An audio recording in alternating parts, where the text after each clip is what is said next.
So either we can lower her expectation. Haha, have you ever tried to lower a woman's expectation? Yeah. Episode 30. You know, most podcasts don't make it to episode 30, but our episode 30, we're just getting started. Isn't that awesome? You know, last week we talked about arguments, and I asked for some feedback, and boy, did we get it. So this week, I'm going to explain to you how my wife and I can have disagreements without letting them turn into arguments. Go.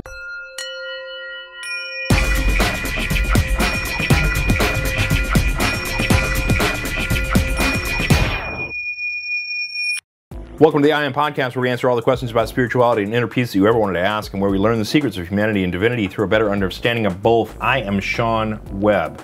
Okay, so I had Whitney watch last week's episode, and we talked about arguments, and she was a little underwhelmed, to say the least, and she had mentioned a couple of blaring, gaping holes that we didn't address. And one was, well, what about disagreements? Because you didn't talk about disagreements and how those differ from arguments. And two, you didn't give any real-life examples of how people can actually use what you talked about in their life. And I was like, oh, you are totally correct. So, we're going to address a couple of those things and discuss how disagreements do not necessarily need to turn into arguments. And I'm going to give you an example in our life, and also how you can possibly use this information in your life to keep disagreements from turning into arguments. So, disagreements versus arguments. Okay, so as a 2-second review of last week, we talked about arguments and the mechanisms that exist within our mind to create arguments, which are a mindful attachment to an idea or a position, which then becomes a portion of our mindful identity / our ego. And when somebody comes up to us and attacks, a portion of that idea, it falls within the walls of our ego. That becomes an attack on the ego, an ego devaluation, which feeds into the equation of emotion, which then results in a little bit of anger. And because of the imbalance in the equation of emotion, you want to defend your ego and or your egoic attachment, and so you enter into an argument to say, no, you're wrong, I'm right, which attempts to do this, and then in result with the other person creates an egoic devaluation for them, which fuels the argument on the other side. Okay, so if you want to understand the mechanisms behind all that, go back and watch last week's episode. But one of the things we didn't discuss last week was the difference between disagreements and arguments. So an attachment within the mind can happen without it becoming a full-blown portion of your ego. And this is where a disagreement can occur in a healthy manner where it doesn't necessarily turn into an argument. Now, the big difference between a disagreement and an argument. A disagreement is basically, it's a difference in opinion. And an argument, where we cross this line right here into argument, is where emotion and egoic defense comes into question and comes into action. Because at the point that you're engaging in this game down here, that's when a disagreement turns into an argument, because it becomes emotionally driven. It becomes emotionally heated. So you can have a disagreement without having an argument by simply not letting the mindful attachment cross over into egoic defenses.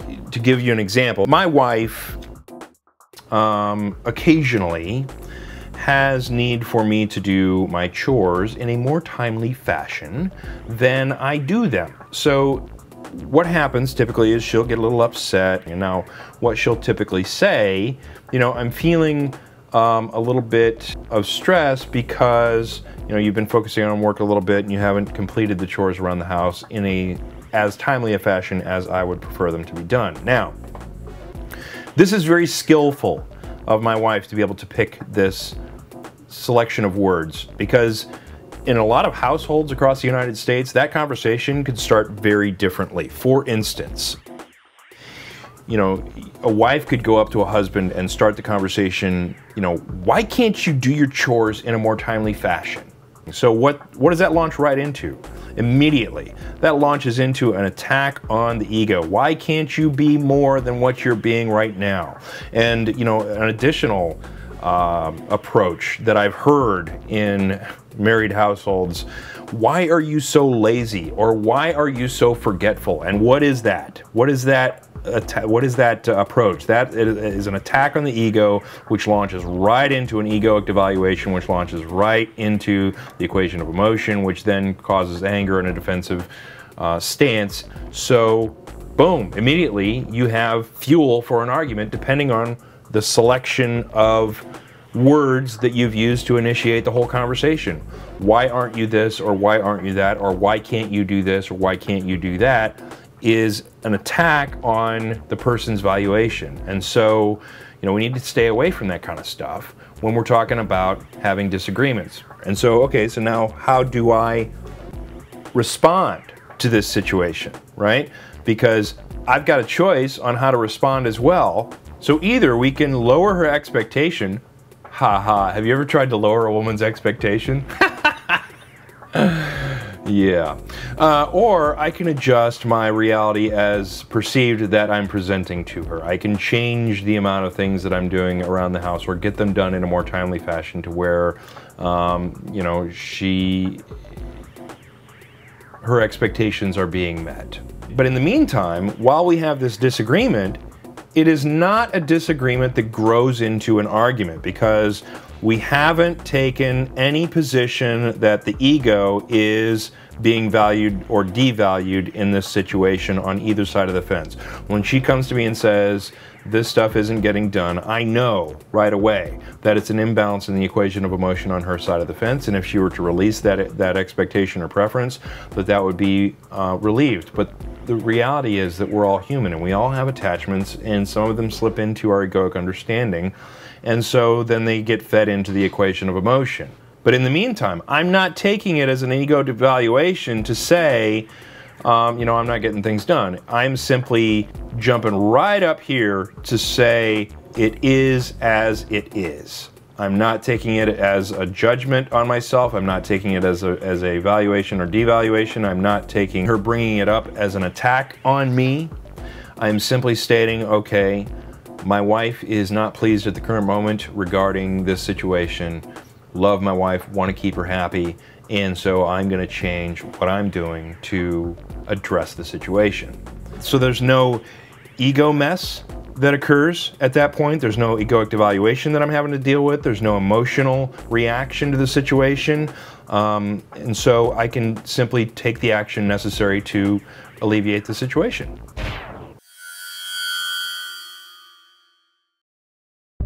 So now, you're going to have disagreements in your life, right? You're going to not agree with things people say, and you're going to not agree with things people do, and you're going to not agree with this or that from your mindful position depending on mindful attachments that you've made. But how you can not let that deteriorate into an argument is simply not to let your ego become attached to those positions and see any contrary position as an attack on your ego. Because if you can separate this right here, your mindful attachments, from the fact that it's a portion of your mindful identity, you will not have to defend your ego when someone makes a contrary statement to something that you've attached to. And you won't have to let it deteriorate into an argument by having to defend that position or defend that idea. Because if you're breaking the chain in between mindful attachment and the ego's identity, you're not falling into the trap here of ego and ego devaluation. It's not feeding into the equation of emotion. It's not creating any frustration for you, and it's not causing a need for you to rebalance your equation of emotion by creating an argument.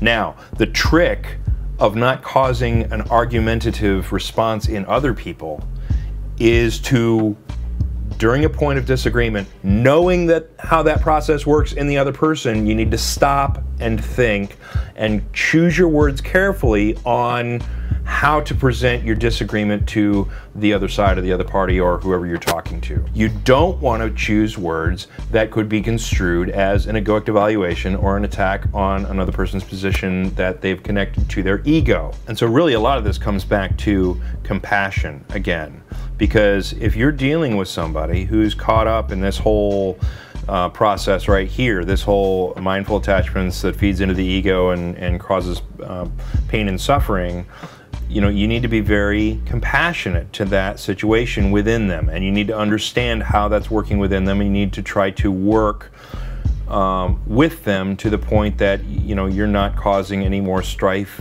than is minimally possible in resolving a disagreement.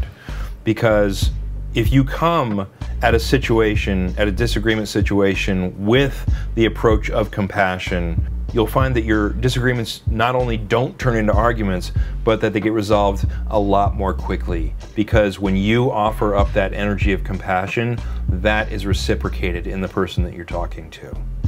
And what happens when we're able to step away from this whole ugly mess down here? Well, our awareness gets much more aligned with spirit, and we can start to exhibit the agape and the compassion, and we can start to feel the joy and the inner peace that exists when our mind is much more aligned with spirit. Because when all of this isn't making noise and we get this to quiet down a little bit, all we can do is exist within the wonderful consciousness that is what we were before we were born and what we will be again after we pass away.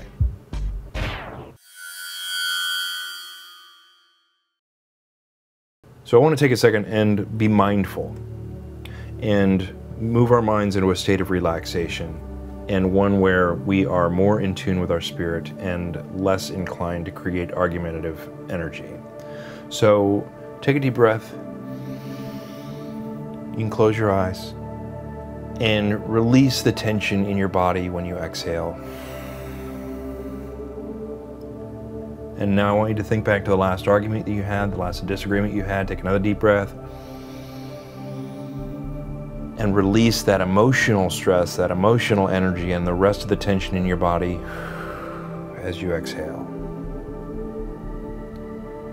And now as you inhale and exhale, I want you to think about the process within you that creates arguments from disagreements. And I want you to think about the process within other people that create arguments from disagreements. And I want you to think about how you can positively affect not only the processes within you, but also positively affect the processes within someone else, which works exactly the same way as they work within you, so that you can adjust your approach on airing your disagreements without having them turn into arguments.